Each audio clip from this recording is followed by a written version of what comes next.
Naranasan mo na bang biglang makalimutan yung sasabihin mo sa meeting o hirap mag-focus sa dami ng iniisip?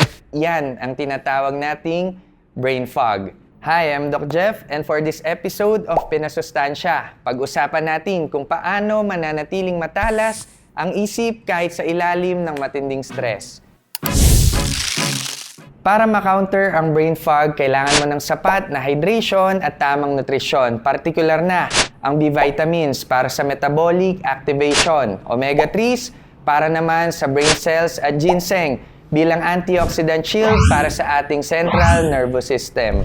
Ang tamang kombinasyon ay sumusuporta sa iyong mental productivity at memory enhancement upang manatili kang sharp at hindi sabog ang isip sa trabaho. Don't let brain fog hold you back. Like and follow the Belkens page for higit pang nutrition tips dito sa Pinasustansya. Comment focus kung relate ka dito.